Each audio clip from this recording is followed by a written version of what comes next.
Cuando una persona sueña, solo se puede dirigir hacia una dirección: pa'lante. Hay miles de historias, algunas de sacrificio, otras de riesgo, pero también de superación, y una de ellas podría ser la tuya. Inmigración, sueños, retos y triunfos. Bienvenidos al programa Pa'lante, mi gente, de la firma de abogados Vázquez & Servi. Y como siempre, la invitación es que participen en Pa'lante, mi gente, en esta mañanita, como siempre, aquí en Oxígeno Radio, la abogada Bárbara Vázquez, línea en cabina, siempre la prioridad para las llamadas en vivo, 770-686-3424 o la línea de texto 770-927-8015. Bienvenida, abogada. Muchísimas gracias a todos y muy buenos días. Como siempre, un placer estar aquí con ustedes compartiendo esta hora de Pa'lante, mi gente, hablando sobre temas de inmigración y contestando sus preguntas. Hoy día estaremos hablando sobre una directiva nueva que recién publicó ICE sobre cómo debe actuar la agencia cuando busca ejecutar la ley de inmigración contra una persona quien es víctima de un crimen de violencia o en casos donde hay algún indicio de que la persona ha sido víctima de un crimen. Entonces, esta información acaba de salir la semana pasada, el día 10 de agosto. La Agencia para lo que es Control de Inmigración y Aduanas del Departamento de Seguridad Interna de Estados Unidos, conocida como ICE, publicó esta directiva que establece una política con respecto a personas quienes son identificadas como víctimas de crímenes de violencia en Estados Unidos, incluyendo también personas quienes son elegibles para una visa especial juvenil por razones de negligencia, abandono o abuso a mano de uno o ambos padres. La directiva establece un enfoque centrado en la víctima con el propósito de alentar la cooperación con las autoridades, no obstante al estatus migratorio, también engendrar confianza en los agentes de ICE y reforzar la fe en el sistema de justicia y de inmigración. En casos donde una persona indocumentada se encuentra en trámite de deportación ante el Tribunal de Inmigración, pero ha sido identificada como víctima de un crimen de violencia en Estados Unidos, la directiva ordena a los oficiales de ICE comunicarse con la oficina del asesor jurídico principal para ver si acuerdan a una prórroga del caso antes del Tribunal de Inmigración y así darle tiempo a USCIS de tomar una decisión preliminar sobre los méritos del caso para el estatus U, por ejemplo. En casos donde USCIS ha otorgado acción deferida o una determinación de buena fe sobre los méritos del caso, los oficiales de ICE deben notificarle a la oficina nuevamente del asesor jurídico principal, conocido como OPLA, OPLA, por sus siglas en inglés, de tal acción por parte de USCIS para ver si el caso ante el Tribunal de Inmigración puede ser despedido de un todo. Adicionalmente, en casos donde una persona es interceptada por ICE, la directiva ordena que en casos donde hay alguna indicación que la persona es víctima de un crimen de violencia porque tal vez cuenta con una orden de protección por una corte estatal, entonces, en esos casos, ICE debe de considerar los factores del caso en ejercer su discreción si procederá o no con ejecutar la ley de inmigración contra la persona. En casos donde existe una indicación que la persona es víctima de un crimen, aún no teniendo una solicitud archivada con inmigración para beneficios migratorios, ICE debe de tomar en cuenta esos factores antes de ejecutar la ley de inmigración en contra de la persona y tal vez dejarla en libertad. Esta es una nueva directiva básicamente como una guía para los oficiales de ICE. Si por alguna razón se encuentran con una persona que a lo mejor está alegando haber sido víctima de, vamos a decir, violencia doméstica, a lo mejor ha ido a una corte estatal para sacar lo que es una orden de protección temporal contra el agresor y la persona sí puede demostrar eso y no hay circunstancias extraordinarias que la hagan como una prioridad para la ejecución de la ley de inmigración. Entonces ICE debe de mirar esos factores para determinar si va a poder o debe de ejercer la discreción y tal vez empezar lo que es los trámites de deportación contra la persona, que en muchos casos comienza con proveerle a la persona lo que es una notificación de comparecencia y después archivar esa notificación de comparecencia con las alegaciones contra la persona con la Corte de Inmigración. A lo mejor ni se comienza ese proceso cuando ICE tiene el beneficio de tan grande discreción por esta nueva directiva. Yo creo que esto es algo que nosotros también podremos usar como herramienta en casos donde, por ejemplo, tenemos clientes que estamos archivando o que ya hemos archivado una petición para el estatus U. Sabemos que el estatus U es un proceso muy demorado y que aunque la persona haya ido a poner las huellas dactilares, eso no quiere decir que prontamente le va a salir, ¿verdad?, un permiso de trabajo o algo similar bajo el proceso de estatus U. Es una espera bastante larga. Pero, por ejemplo, tengo un caso que me viene a mente, estamos en espera de los recibos de las solicitudes para el estatus U que hemos archivado para una pareja y ellos están en estos momentos en trámite de deportación ante el Tribunal de Inmigración. Yo pienso que esta nueva directiva puede ayudarnos a entrar a la corte y pedir a lo mejor una moción para que junto con la oficina de OPLA podamos pedir que se aplace, ¿verdad?, que se dé una prórroga para permitir que inmigración tome una decisión sobre el caso de estatus U, si no es una determinación final, ¿verdad?, otorgando el estatus U, porque sabemos que hay varias etapas cuando estamos hablando de un proceso de estatus U. La primera etapa puede ser una determinación de buena fe, que sabemos que esto es algo nuevo bajo la administración Biden. Los casos van a estar siendo revisados y si el gobierno encuentra que el caso tiene mérito, o sea, que el caso podría llegar a ser aprobado en un futuro para el estatus U, entonces en esa situación veríamos que el gobierno va a otorgar una determinación de buena fe y le va a otorgar a la persona un permiso de trabajo por 4 años. En esa situación tendríamos como una herramienta en nuestras manos para poder negociar, ¿verdad?, a lo mejor con el fiscal de ICE y pedirle que nos acompañe en una moción para una prórroga ante el Tribunal de Inmigración para permitir que USCIS haga su trabajo. Wow, y ha sido una de las rutas de más esperanza, pero que lamentablemente se ha saturado. Entonces, el concepto de la visa U realmente ha hecho que las personas saquen, de cierta manera, abogada Bárbara, del pasado, tal vez hace 5 o 10 años, cuando no se escuchaba mucho de esto, ahora buscando la documentación con reportes de policía, de pronto hay personas incluso que fueron víctimas de un crimen en otro estado y han tenido que refrescar la memoria de cuándo fue, qué dependencia le puede dar algún reporte, pero sobre todo tan fluida la información que usted misma hace como un mes nos dijo acerca de que ahora están tal vez adelantando algunos permisos de trabajo y la gente ahora dice, oh my goodness, ¿quién me está manejando el caso? ¿O qué le faltó para que la agencia o la oficina que me está manejando mi caso, será que mandaron la solicitud del permiso de trabajo? Así que mire que se está moviendo y se está como que actualizando la categoría de la visa U más rápido de lo que la gente pensaba.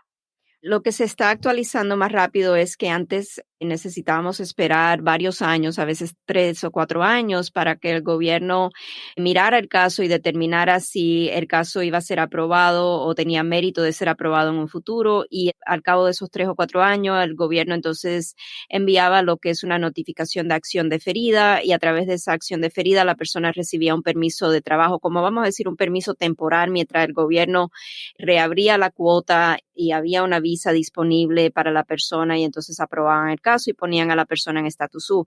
Ahora lo que estamos viendo es que sí, el gobierno está poniendo más enfoque, más énfasis en mirar estos casos más rápidamente para determinar si el caso va a ser aprobado en un futuro, si tiene mérito y no hay algún factor que a lo mejor ponga en duda la elegibilidad de la persona. Entonces el gobierno va a estar mandando lo que es esta notificación de determinación de buena fe. Ahora, para que el gobierno tome esa acción, quiero dejar claro que no hay nada que la persona tenga que hacer, no hay nada que el abogado tenga que hacer. Simplemente hay que esperar a que el gobierno mande esa notificación y en casos donde hubo una solicitud para permiso de trabajo que fue entregada junto con la solicitud del estatus U, el gobierno va entonces a enviar ese permiso de trabajo por ese periodo de 4 años. Ya varios de nuestros clientes han recibido ese beneficio. Sí. Sí estamos viendo que en realidad sí está sucediendo, no es algo que simplemente es una política que han implementado, pero que no están en la vida real, ¿verdad? Sí. Haciendo real. Eso es un punto muy, muy importante porque muchas personas están preocupados. Bueno, ¿qué tengo que hacer para que el gobierno me dé esa notificación de buena fe o determinación de buena fe? Y en realidad no hay nada que uno tiene que hacer. En tiempos atrás, cuando primero se empezó a ver casos de estatus U, el proceso era muy diferente. No se incluía principalmente la solicitud para el permiso de trabajo junto con la solicitud. So, pueden haber casos, ¿verdad?, viejos, tal vez del 2015, 2014, que todavía a lo mejor estén en espera de una decisión, que a lo mejor esos casos tenga ese déficit de la solicitud del permiso de trabajo. Pero si es así, el gobierno mismo, cuando tome la determinación de buena fe, va a dejar saber, ok, hemos tomado esta determinación de buena fe, ahora por favor envíe su solicitud de permiso de trabajo. Oh, wow. Ok, pues bueno, hay que mantenerse muy, muy al día, literalmente, porque como bien hemos dicho, esta categoría fue un boom que desde hace cuánto tiempo será. Lo de la visa U es desde unos 5 años para acá, unos 10 años para acá, abogada. Yo creo que tiene bastante tiempo. Tengo que mirar, pero yo quisiera decir que como del 2009, Ok. sí. Ah, bueno. Pero bueno, en todo caso, tiene sus pros y sus contras tratar de acogerse a algo que requiere que uno cuente incluso con esa puerta mágica, esa llave mágica, abogada, que es la firma de la autoridad y demás cosas. Así que de ahí en fuera, pues hay personas también en el proceso de espera que se sabe que la visa U es una de las categorías de más larga duración, ¿no? Sí, correcto. Y quiero rectificar mi respuesta desde cuándo está esta ley. En realidad, desde octubre del 2000. Oh, So, wow. hasta más antigua es. Sí, el Congreso creó esta categoría de visas para personas que son víctimas de crimen de violencia y aquí lo que estoy mirando es que se implementó en el 2000.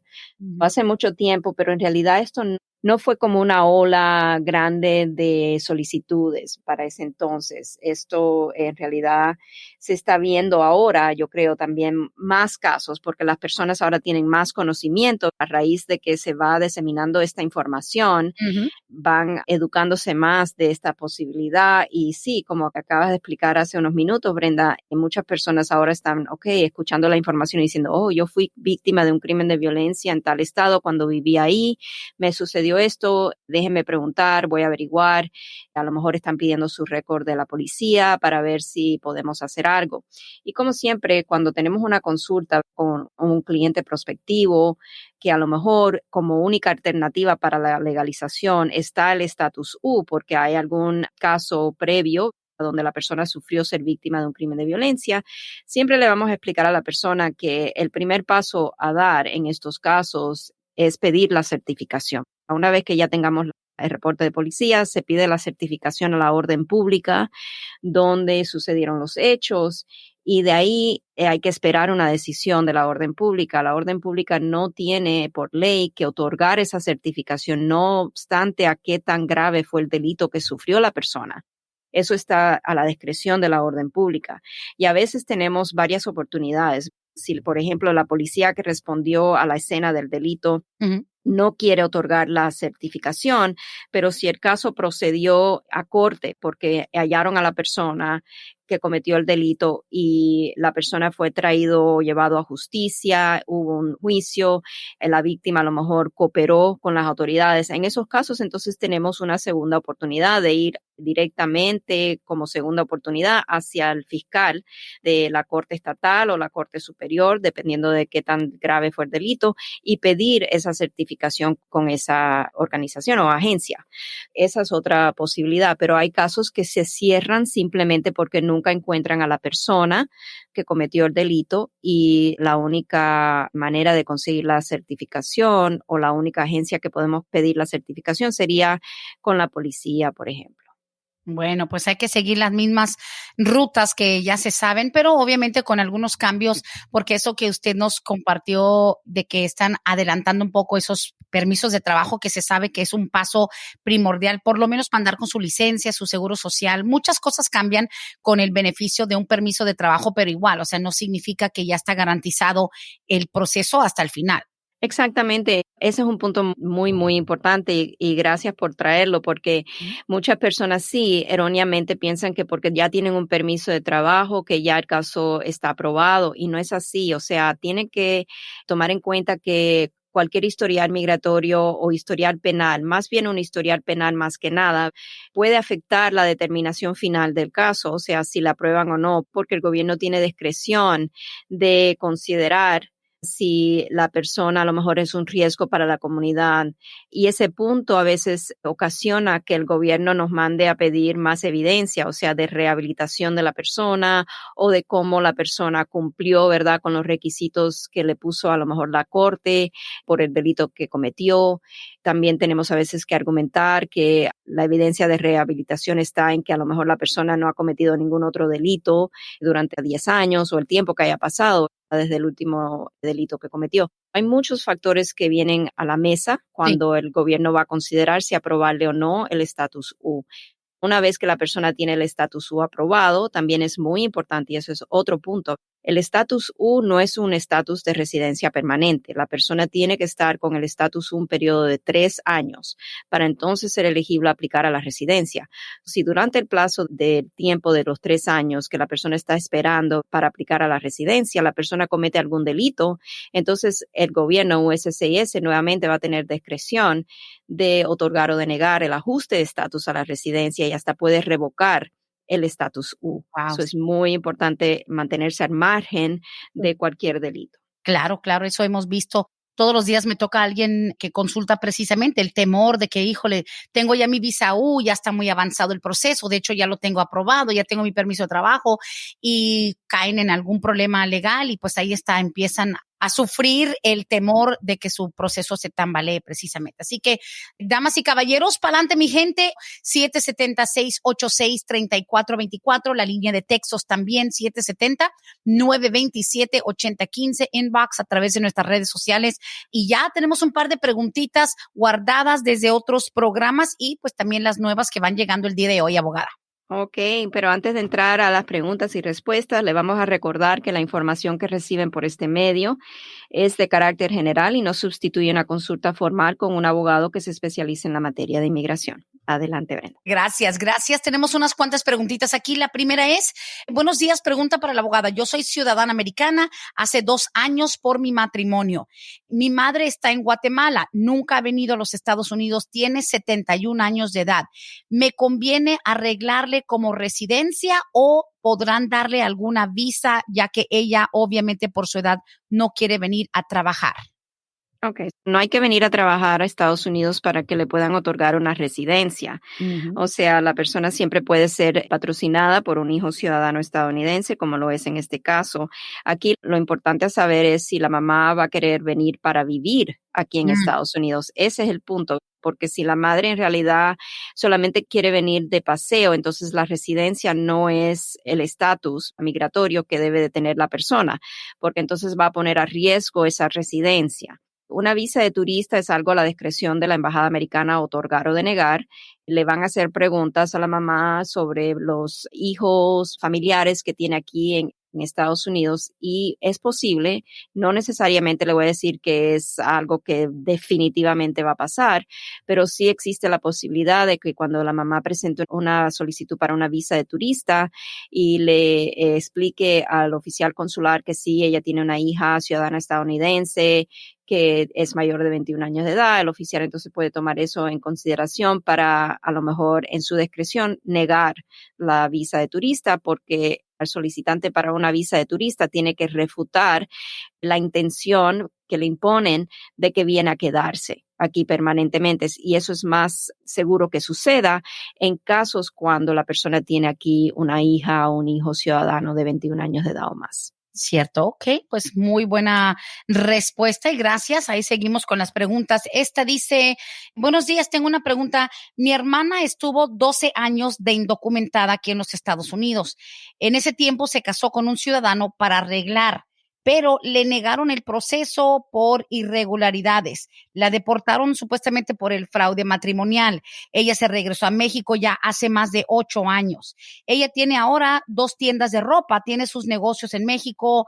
Es cierto que ella queda fuera de cualquier posibilidad, por ejemplo, una visa de turista o de empresaria. Dice, ella nunca tuvo hijos, no se ha vuelto a casar y hoy tiene 42 años de edad. O sea, ella intentó arreglar por medio de un matrimonio fraudulento, la deportaron, ya lleva 8 años que se volvió a México y allá ahora pues es exitosa y todo. ¿Ella no va a poder jamás sacar visa de turista?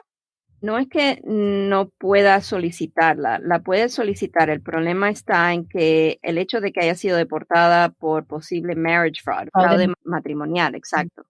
Eso es algo bastante negativo. Ahora, hay un perdón que una persona que está pidiendo una visa de no inmigrante puede solicitar y es bajo la sección 212D3, de dedo 3, que permite que el Procurador General de Estados Unidos le otorgue un perdón a la persona que está pidiendo una visa para venir a Estados Unidos de manera temporal, como lo es una visa de turista, una visa para hacer negocios, una visa de estudiante.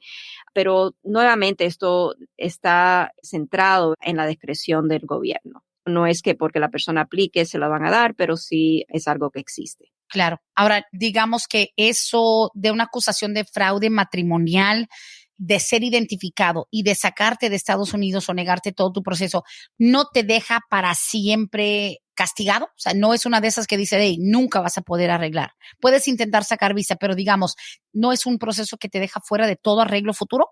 No, arreglo, estamos hablando de cosas diferentes. Esta pregunta está enfocada en lo que es una visa temporal, para venir aquí a hacer negocios y regresar, pero no para arreglar permanentemente lo que es una visa de inmigrantes. Este perdón, el que estamos hablando, no cubre casos donde la persona quiere arreglar permanentemente. Este perdón está hablando de que cubre posibles bases de inadmisibilidad para una visa temporal, que a lo mejor puede ser la persona inelegible por razones de alguna ofensa penal, algún fraude o presencia indocumentada en Estados Unidos. Si el gobierno decide otorgarlo, va a ser en base a la discreción del gobierno. O sea, ellos van a mirar varias cosas, si la persona es un riesgo para la sociedad, si es permitida entrar a Estados Unidos, sí van a mirar la seriedad de violaciones de la ley de inmigración previas, violaciones de la ley penal y también las razones por las cuales la persona quiere o desea entrar a Estados Unidos. Todo esto es como, vamos a decir, la totalidad de las circunstancias que el gobierno va a mirar antes de aprobar o considerar un caso de perdón de este tipo. Y es verdad, la pregunta es un poquito ambigua, digamos, porque sí, como bien lo dice y hay que aclarar, no es lo mismo decir, ay, quedas fuera para siempre de un arreglo ya, digamos, permanente, que te pida otra pareja, que te pida un familiar, versus decir, hey, yo ya soy exitosa aquí en México, yo quiero ir de manera temporal, entonces pues hay que ver los factores porque es que cada caso es su propio mundo y es verdad. A ver, siguiente pregunta la hace la señora Ruth, dice, buenos días, dice, los escuchamos desde Carolina del Norte, excelente programa. Mi hijo siempre ha tenido su DACA. Él logró graduarse de la universidad y trabaja como asistente médico y le gustaría continuar en el ambiente de la medicina. Pregunta es, ¿alguien con su capacidad puede tener algún otro camino hacia el arreglo, ya sea en lo laboral o por tener capacidades extraordinarias? Bueno, en cuanto a un muchacho con DACA, universidad, graduado, medical assistant right now, pero quiere seguir estudiando medicina, ¿él podría arreglar? Hay diferentes categorías para personas que tienen lo que se llama extraordinary abilities, o sea, habilidades extraordinarias, pero nosotros desafortunadamente no trabajamos esos casos. En el caso de la señora Ruth, le diría que no quiero proveerle información que no conozco para no darle una información no correcta. Obviamente va a tener mucho que ver también el análisis del caso con el historial migratorio del hijo, si el hijo acumuló presencia indocumentada o no, eso va a depender de cuándo se acogió al DACA, si fue antes de los 18 años de edad, entonces no acumuló presencia indocumentada en Estados Unidos. Ahí le voy a recomendar, a lo mejor si quiere puede marcar a la oficina y le podemos dar una recomendación. Ojalá que sí, ya sabes, 678-303-0018 y no importa desde qué parte del país o del planeta pueden hacer contactos en las oficinas de Vázquez y Servi. Aquí dice, buenos días, no digas mi nombre, por favor. Dice, yo desde el 2019 inicié el proceso de VAWA al estar casada con un residente permanente. El daño más que nada fue psicológico. Hicimos la solicitud. Me han dicho ya que no tengo suficientes pruebas. Solo fui a psicólogo un mes más o menos, pero por cuestiones de mi trabajo tuve que dejar eso. Cuando te niegan el proceso de VAWA, ¿hay otro camino que se pueda tomar?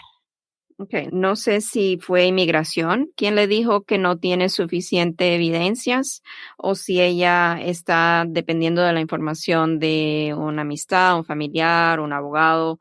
Yo creo que va a depender. Si ya ha sido inmigración quien ha negado el proceso de VAWA, o sea, se puede hacer como una especie de apelación. O sea, yo he tenido un caso muy similar Oh, wow. donde hubo abuso psicológico y el esposo ciudadano murió. Oh, En ese my. caso es una persona ciudadana. Y el gobierno en realidad más que nada estaba sospechando del matrimonio de esta persona. Oh. Tuvimos que hacer gimnasias. No, acrobacia. Sí, sí, para poder obtener evidencias de, por ejemplo, el obituary, no sé cómo se dice eso en español. El anuncio de Sí, muerte, sí, sí, sí. sí, y pudimos ahí utilizar eso como comprobante de que la señora a quien yo todavía estoy trabajando este caso, sí era parte íntegra de la familia por el matrimonio porque fue nombrada en eso. A veces hay maneras, ¿verdad?, de apelar y a lo mejor explicar que por cuestiones económicas la persona no pudo continuar con la consejería o las citas con el psicólogo.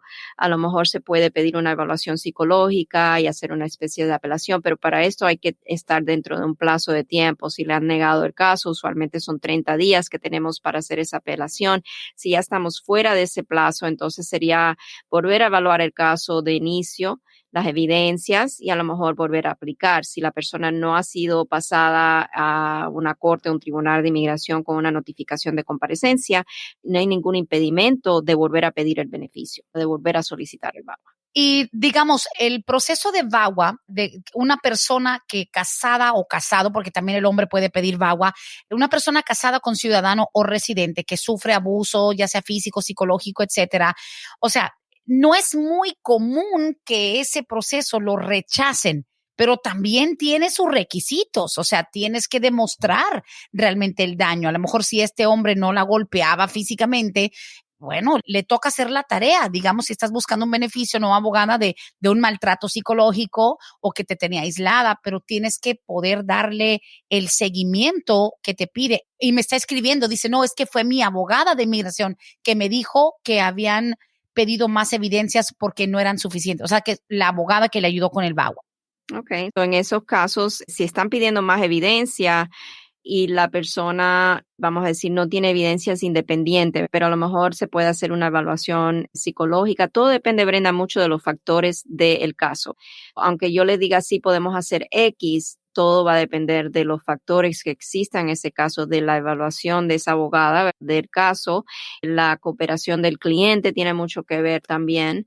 Y donde no hay más evidencias, entonces nosotros no podemos inventar las evidencias. No, no. Simplemente si se debe de responder al pedido para más evidencias para que el caso no sea negado sin por lo menos hacer ese intento, que lo haríamos si la persona quiere cooperar y le estamos diciendo al cliente vaya a una evaluación psicológica, empiece a lo mejor nuevamente ir a las consejerías si usted tiene todavía secuelas del abuso psicológico que sufrió.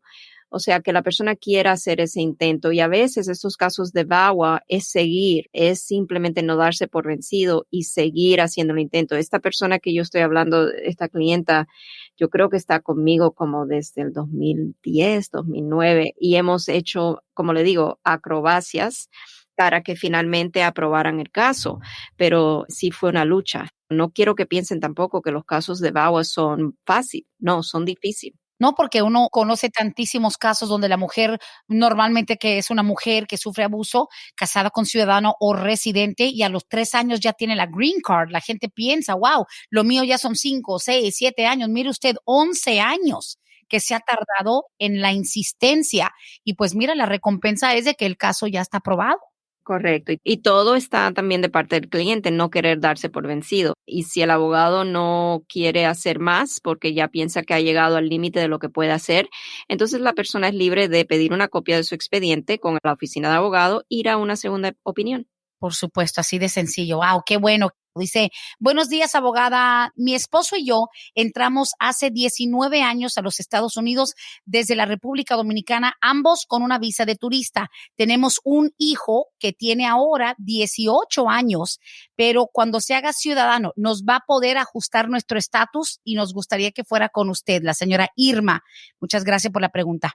Ok, señora Irma, es muy probable que sí, cuando el hijo se convierta en ciudadano estadounidense y cumpla los 21 años de edad, si no hay ningún historial migratorio o algún historial penal que los haga inadmisible, el hecho de haber entrado a Estados Unidos con una visa de turista y haber permanecido aquí continuamente, esa es otra parte, que no hayan salido y vuelto a entrar de manera indocumentada. Entonces sí, es muy posible que el hijo, cuando se haga ciudadano y cumpla los 21 años de edad, podamos hacer el trámite para el ajuste de estatus para ambos. El hijo nació aquí, pero tiene 17. Ellos tienen ya 19 años en los Estados Unidos. El hijo nació aquí, pero tiene 17. Le faltan sus 4 años para cumplir los 21. Ok, perdón, yo escuché que la pregunta cuando el hijo se haga ciudadano, creo que era que cuando el hijo cumpla los 21 años de edad. Ok, I'm sorry. Entonces sí, como le digo, siempre tenemos que tener una consulta formal, evaluar el caso, los factores que existen, pero sí es factible. Excelente, muchas gracias. Y vamos a la línea telefónica con nuestra llamadita 770-686-3424. Bienvenidos al programa Palante, mi gente. Están al aire con la abogada Bárbara. Buenos días. Bueno, yo no tengo ninguna pregunta, solo llamo para agradecer a Vázquez y Service. Yo creo que la abogada ya sabe quién soy, ya me ha reconocido la voz. Acabo de llegar de Ciudad Juárez con mi visa y yo estoy bien agradecida con ellos. Le recomiendo a la señora que acaba de mandar mensaje que no se dé por vencida. Los abogados sí piden, me han comentado, me han dicho, no, estos abogados sí piden muchos requisitos, pero esos requisitos le van a servir, créanme. Wow. Créanme que vale la pena. 100% los recomiendo y estoy bien agradecida con ellos. Muy agradecida. Muchísimas gracias. Nos alegra mucho que confió en nosotros, primero que nada, para su trámite migratorio y muchas felicidades. Sí, gracias. Qué emoción. Gracias por ese testimonio. Sí, Brenda. Yo iba con mucho miedo, pero muy dentro de mí dije, yo confío en mis abogados y sé que ellos han hecho un buen trabajo, entonces no tengo por qué tener miedo. Wow. Y pues yo regresé bien como cualquier ciudadano. Qué bien, la verdad. ¿Era tu primera vez regresando a México? Sí, Brenda, iba uno con unos nervios, no el miedo de que, ya no me van a dejar entrar, sino el miedo de que me dijeran, te faltó esto, sí. Entonces te vas a quedar 6 meses, 1 año, ese era mi miedo. Pero me recordé una vez que precisamente la abogada Bárbara me dijo, no veo por qué te nieguen, tú estás todo bien y todo. Entonces dije, si la abogada dijo que todo está bien, lo que tengo que hacer es no ponerme nerviosa, porque yo iba con unos nervios que, Dios mío, no me los aguantaba ni yo sola. Sí, era la primera vez que yo salía después de 27 años de estar aquí en Atlanta. 27 años. Y digo, sí, no tienes que dar mucho detalle, pero obviamente que era una petición familiar, ¿qué te tocaba? Sí. O sea, Sí, no hay problema. Pregunten. Por mi hijo. Sí, para bien. que la gente tenga confianza. Sí, por mi hijo. Y mucha gente, no es que me criticó, sino mucha gente diría, no, creo que se pueda, porque un hijo es bien raro. Entonces dije, bueno, mis abogados han dicho que todo esto sí es posible, siempre y cuando tengamos toda evidencia, todo en orden. Y así fue. La abogada me pedía esto, me pedía el otro, yo tenía que buscarlo y sacarlo y lo hice. Wow. Por mi hijo me pidió, sí, es un poquito difícil porque sí, mi esposo es residente, gracias a Dios, y por parte de él pedimos el perdón. Qué bien. Tenías los factores necesarios para poder evitar estar meses en México. Sí, Brenda, y otra cosa, mi esposo tenía un TPS, gracias a ti, que yo escuché a la abogada. Entonces yo le dije a mi esposo, él estaba con un abogadillo ahí, disculpen, ¿verdad? Pero sí era un abogadillo que nunca le mencionó el parol para salir del país, para que él tuviera una entrada legal. Entonces le dije, mira, yo escuché a la abogada, vamos a una consulta, vamos a ver qué te dice. Mira, la abogada le dijo, mire, su hijo va a cumplir 21 años, salga antes, para cuando su hijo tenga 21 años, usted ya, entre comillas, legal, ¿verdad? La entrada legal. La entrada legal. Y me dice él, mira eso, le dije, mira, si ellos están diciendo eso, hay que hacerlo, ellos no son unos ladrones, yo sé que ella se lo está diciendo porque yo he oído que ella siempre es un paso adelante. Mira, lo hizo mi esposo, regresó, gracias a Dios mi hijo cumplió 21 años, ya cuando mi hijo cumplió 21 años, la abogada ya tenía sometido los papeles, ya tenía todo listo para el día que mi hijo cumpliera 21 años, ya estaban adentro. Entonces, desde ahí nosotros encantados con ella. Mi esposo siempre le dice que es un ángel porque ella es bien humana, y bueno, estamos bien agradecidos. Ahora, sabes que todo esto ha cambiado, de que ya no les aceptan el parol. Y mucha gente que ellos tenían el TPS dicen, no, ¿cómo le hiciste? Le digo, ¿ves? Ellos no están informados o no tienen un buen abogado que les asesore como debe de ser, porque si no hubiéramos ido con ella, estuvieras igual, tronándote los dedos, ya no quieren renovar el TPS. Entonces, hicimos todo excelente y la abogada nos dijo, cuando usted tenga la residencia, su esposa ya va a poder entrar porque en el trámite, por su hijo que es ciudadano, y usted que tiene residencia, usted puede aplicar para el perdón de ella. Y bueno, así como ella nos dijo todo, así ha salido. Excelente. Qué bárbaro. Nos ha salido todo bien. Amiga, de verdad te felicito, te agradezco porque pues de pronto, como siempre he dicho, cuando alguien cree en mí, escuchando mis loqueras en la emisora, de repente creen en mi recomendación, la abogada Bárbara, que también, mira, ahora sí que vamos a descarar un poco.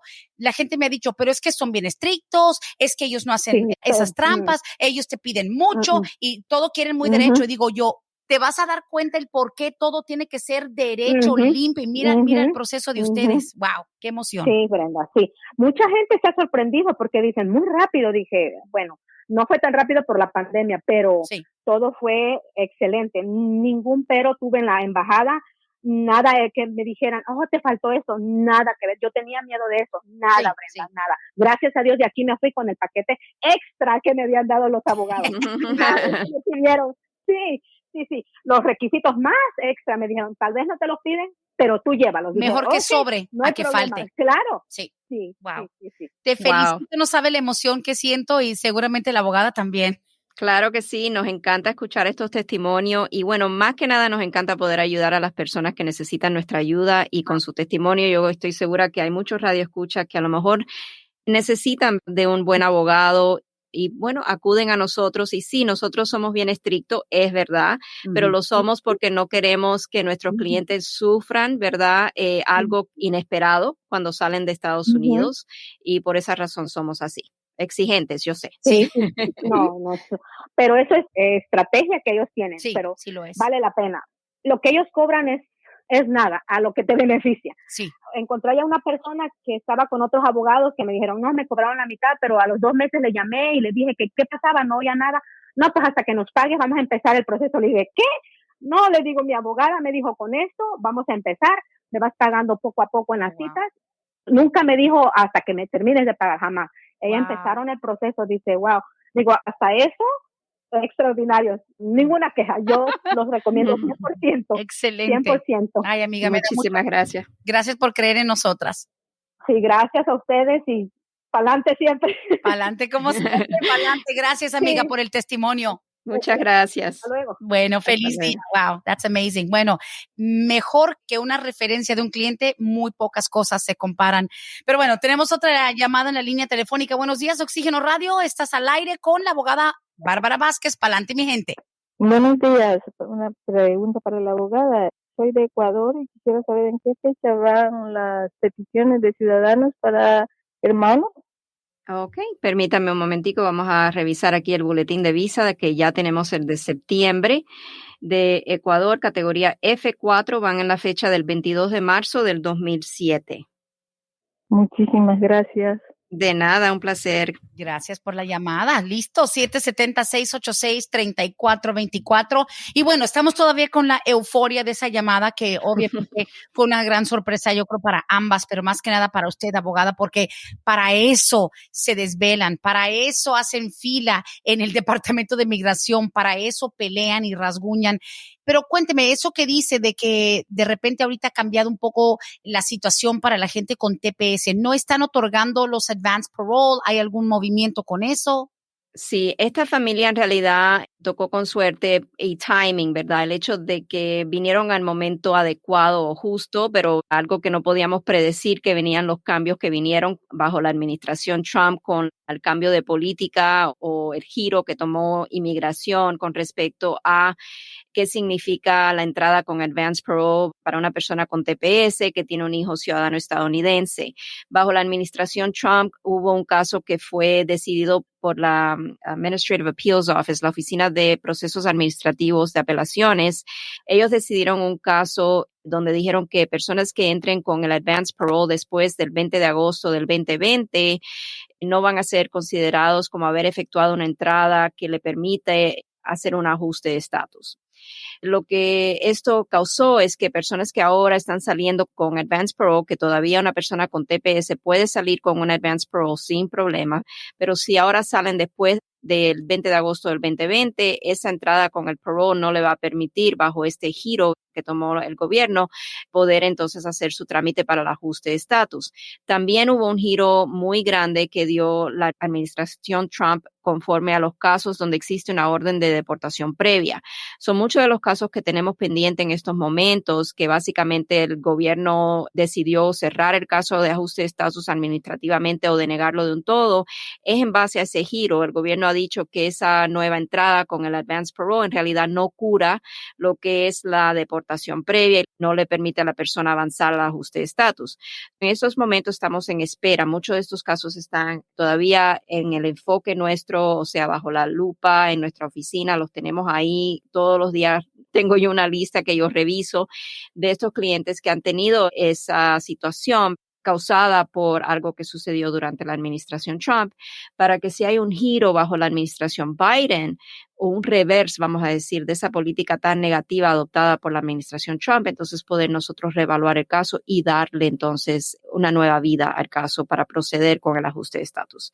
Pero si esta familia en realidad, como muchas familias que lograron hacer todo ese trámite antes de que hubo este giro tan drástico por el gobierno, sí le tocó con esa suerte. Estuvieron en el lugar adecuado, en el momento adecuado para poder hacer sus trámites. Oh, wow. Increíble, la verdad. Y sabe qué, abogada, este testimonio nos enfatiza lo que ya sabíamos, ¿no? De la seriedad que se maneja en Vázquez y Servi, de la manera en la que ustedes van llevando ese control, piden de más, pero es mejor que sobre algo a que te haga falta, porque por un documento, abogada, te pueden pausar tu caso o tienes que empezar desde cero. Pero más que nada que la gente sepa que no deben esperar, porque mire, si esa familia se espera tal vez 2 semanas o un mes para meter todo con ustedes, les tocaría tal vez ese obstáculo de que no le estaban valiendo las salidas del Advance Parole. Ponle que te la aprueban, pero después de cierta fecha, mire, agosto, eso fue, digamos, en estos meses donde se hizo el cambio. Por eso la gente que dice, ay, pues mira, en unos 3 meses junto todo, en 6 meses lo hago anyway, es lo mismo hacerlo ahorita o en 6 meses. No, it's not. No es igual, porque al esperar un mes o 2, abogada, puede haber un cambio radical en alguna ley de inmigración y se te cierran las puertas. Sí, es correcto. Y también otra cosa que es muy correcto también aconsejar es que podemos hacerlo todo bien, como estás explicando, Brenda, y la persona puede ser bien diligente y darnos todo, y aún que archivemos la solicitud con inmigración, pero entonces hay un giro durante el proceso administrativo de adjudicar esa solicitud. Y hay casos donde la política de inmigración puede aplicar retroactivamente a los casos también. También existe eso como posibilidad, pero sí, yo creo que en trámites de inmigración lo peor que una persona puede hacer es procrastinate. No sé si se dice procrastinar. Bueno, procrastinación suena muy bien. Yo la conozco como ser decidioso, dejar para después, pero sí creo que sí, procrastinar, dejar para después. Exactamente. Mire, yo tengo un caso, ahora se está viendo mucho movimiento bajo los trámites de la ley NACARA, algo que a lo mejor las personas ni conocen o desconocen, pero fue una ley que fue implementada por el Congreso en el 97. En noviembre del 97 esta ley pasa. Yo acababa de graduarme de la Escuela de Derechos en el 96 y esto pasa en noviembre del 97, perdón. Y ahora estamos viendo que hubo, o sea, un largo tiempo, como de 3 a 4 años atrás, cuando hicimos varias solicitudes para varios clientes que calificaban para esta ley NACARA, totalmente parado, todas las adjudicaciones, todas las entrevistas, y ahora estamos viendo que O sea, la semana pasada tuve una entrevista, esta semana tengo otra, la semana que viene tengo otra. Hoy, saliendo de este podcast de Palante Mi Gente, me voy a inmigración porque tengo una entrevista con una señora que está aplicando bajo la ley NACARA. Y lo que quiero decir es que tuve un cliente la semana pasada o antepasada que vino a verme en el año 2009. ¿Ok? Oh, my. Yo le aconsejé a ese cliente, podemos hacer esto, podemos hacerlo de la ley NACARA, vamos a hacerlo, vamos a hacerlo, vamos a hacerlo, vamos a hacerlo. Y así estuve y el cliente se desapareció. Después viene a mí, como vamos a decir, años después, creo que nuevamente en 2016 o 2017, y vuelvo yo a explicarle, mire todo el tiempo que ha pasado, o sea, ya usted hasta esta fecha pudiera haber sido ciudadano estadounidense. Oh, my God, sí. Y por fin lo convencí, hagamos este trámite porque no cabe duda que usted califica. Sí hubo varias cosas que fueron difíciles en el caso de él, algo que hizo un notario, la creabilidad del cliente fue puesto bajo la discreción del oficial en la entrevista. La entrevista duró 8 horas, estuve en inmigración. Fue casi como un juicio ese día, pero al fin pudimos convencer al oficial que en realidad lo que había puesto el notario en la solicitud de asilo político fue mentira y que el cliente ahora estaba testificando, como testificó también en la entrevista para el asilo político, que toda esa información era mentira y que fue fabricada por el notario. Oh. No sabiendas, el cliente no sabía lo que contenía esa solicitud. Fue una lucha, pero fue una batalla. Lo que quiero explicar con esto es que no se deben de dejar pasar tanto tiempo, porque si un abogado con buena reputación le está diciendo que es posible hacer un trámite, una estrategia, yo creo que la persona debe de escuchar esa recomendación y si tiene dudas, a lo mejor buscar una segunda opinión, pero no dejar pasar tanto tiempo, porque en realidad a veces no es necesario. Claro, claro. Ay, ay, ay, es lo que le digo. 2 semanas, un mes pueden ser la diferencia entre un arreglo rápido o digamos más sencillo y eficaz a un atraso por algún cambio. So, no esperen, por favor, 678-303-0018, las oficinas de Vázquez y Servi. Bueno, ese es el lightning round de las últimas preguntas. Nos dice por acá. Pregunta para la abogada. Los que están esperando residencia por VAWA, ¿en qué fecha van? ¿Es lo mismo eso de que llevan un control dependiendo de la fecha que mandaron la petición? ¿Van por fecha? Depende si la persona está pidiendo el VAWA a través de un residente o un esposo ciudadano. ¿Y de qué país? Si es residente, el esposo o la esposa, dependiendo de quién haya sido el agresor. Entonces, sí, la persona va a ser puesta en lista de espera. Si es a través de un ciudadano estadounidense, no hay lista de espera. Oh, ok. Oh, wow, qué diferencia. Listo. Dice aquí, perdón que insista con la misma pregunta. Entonces, a mi hermana, si se casa con un ciudadano, no va a poder arreglar. Y I'm like, who's that? Es la pregunta que tiene que ver con la que fue deportada por el fraude matrimonial. Ya lleva 8 años en México. Ella tiene sus 2 tiendas allá. Ok, si lo que quiere es venir o arreglar papeles casándose con otro ciudadano, ¿cambia la situación?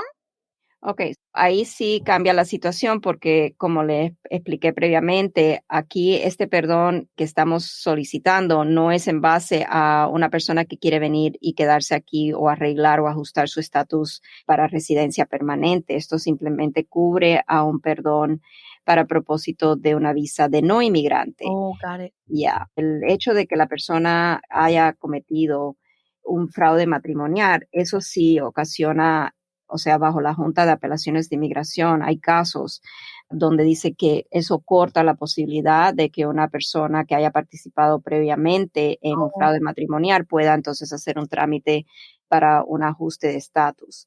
O sea, tiene que haber evidencias sustanciales de que esta persona cometió ese fraude matrimonial. So, en este caso, lo que yo le diría a la persona es que tenemos que mirar a ver si fue en base a que el gobierno comprobó que hubo un fraude matrimonial.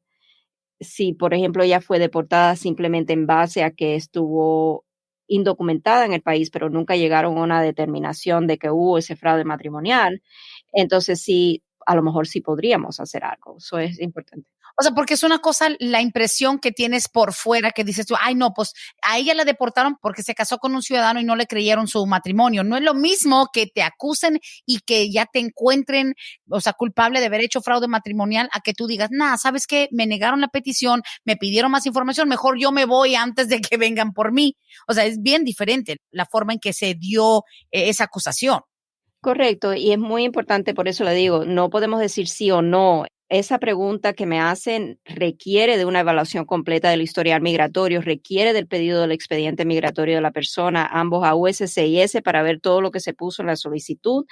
Tal vez hasta las notas del oficial pueden a veces venir ahí, y también el pedido al expediente en la Corte de Inmigración si la persona tuvo un juicio ante el Tribunal de Inmigración. Se pediría todo eso y se evaluaría el caso para ver si efectivamente la persona fue encontrada haber cometido fraude matrimonial. Ok, listo, no es lo mismo. Siguiente pregunta, que de repente excelente que la hagan en este momento, porque con el testimonio que nos dio la clienta de ustedes, muy satisfecha, dice, bueno, y eso es en general para los que tienen, por ejemplo, DACA, si tienen una salida de Advance Parole en este año. Sabemos que para la gente con TPS, sus salidas con Advance Parole de pronto dejaron de servirles para curar, como dice usted, lo que es la entrada legal. Pero ¿pasa lo mismo con DACA o solamente con TPS? Por el momento no pasa con DACA. O sea, este caso está enfocado en TPS, el caso de lo que es la Oficina de Apelaciones Administrativas de Inmigración. Se enfoca el caso solamente en TPS, personas con TPS, pero no hay esa limitación para personas con DACA.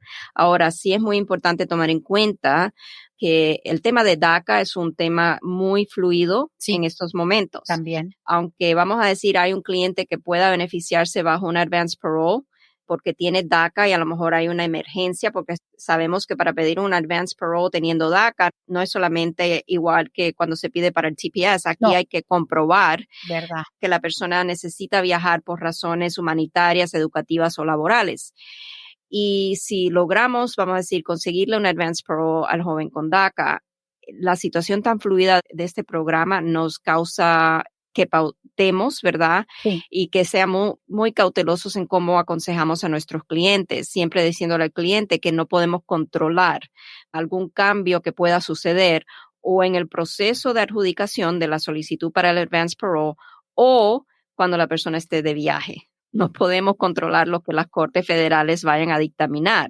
So, ahí es a donde a veces la persona dice, no sé, no estoy segura. Yeah. Wow, señores, damas y caballeros, tremendo programa. Tengo 2 o 3 cositas que van a tener que quedar para la próxima semana, pero interesante. De los temas que más se comentan son precisamente lo de la visa U, lo del DACA, del TPS. Ahora, rapidito para el cierre, dice aquí, si alguien fue víctima de violencia hace como 9 años, se puede hacer algo. Ahora, la persona no me contestó si es violencia entre, digamos, entre pareja, violencia familiar o violencia, un crimen en la calle. Se sabe que si eres víctima de un ladrón, de un crimen violento en la calle, un extraño, pues es visa U.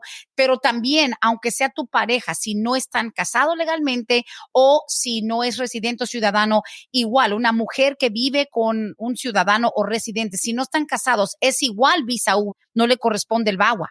Correcto, si no están casados, el nexus familiar para el VAWA es el matrimonio con un ciudadano o residente. O a lo mejor un hijo, si tiene un hijo ciudadano o residente quien ha abusado de un padre, también se puede pedir la VAWA, ¿verdad? Wow. Pero sí, cuando no existe esa relación familiar formal, entonces está la posibilidad de un estatus U. Y esta persona que hace esta pregunta dice que fue víctima de violencia en el 2009, eso suponiéndonos que sea a través del estatus U, porque no existe esa relación formal. Cierto. Entonces tendríamos que, primero que nada, mirar el reporte de la policía, cualquier documentos jurídicos que a lo mejor tenga sobre el caso, para determinar si a qué lugar podemos pedir la certificación, si la persona fue nombrada como víctima y hay indicios de que la persona cooperó con las autoridades. Entonces pedimos la certificación a sabiendas al cliente que no necesariamente eso quiere decir que nos van a otorgar la certificación, pero sí es la única avenida que esta persona tiene para poder legalizar su estatus migratorio a residente permanente. Entonces vale la pena hacer el pedido de la certificación, porque sí hemos tenido casos bastante antiguos que nos han aprobado la certificación. No, y hasta eso, pasó hace 9 años, o digamos por ahí 2012 maybe, que pasó hace 9 años, ya me contestó, dice, no, fue abuso verbal de parte de un patrón. So it was an employer, obviamente no hay una relación, como dice usted, familiar, si no hubo reporte de policía, o sea, que un patrón te maltrate verbalmente, eso pasó hace 9 años, un poquito difícil, ¿no? Hay la posibilidad de hacer un caso de estatus U cuando hay, por ejemplo, un acoso sexual en el trabajo. la certificación se puede pedir a través del Departamento de Labor, por ejemplo. No queríamos descartar algo que sucedió en un lugar de trabajo. Tenemos que ver qué fue lo que pasó. ¿Quedó un récord de lo que pasó? ¿Ella dio partes a alguna persona al Departamento de Recursos Humanos en el trabajo? O sea, hay que tener alguna evidencia, no solamente decir, esto me pasó. No.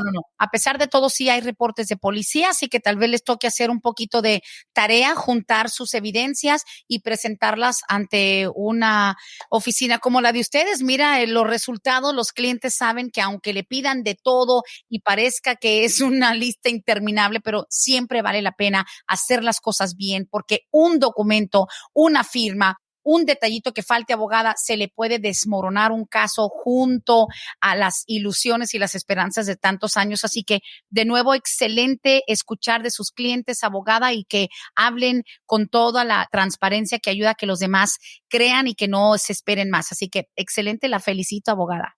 Muchísimas gracias, Brenda. Igualmente, felicidades a ti por tener esta programación que ya ves, así nos encontraron los clientes. Así que muchas gracias. Cambiando vidas. Muchas gracias, abogada Bárbara. Como siempre, el número en las oficinas de Vázquez y Servi, 678-303-0018. Haga su consulta. Hasta aquí esta edición. Muchísimas gracias. Los esperamos para el próximo martes a la misma hora. Muchas gracias, Brenda. Gracias, que así sea.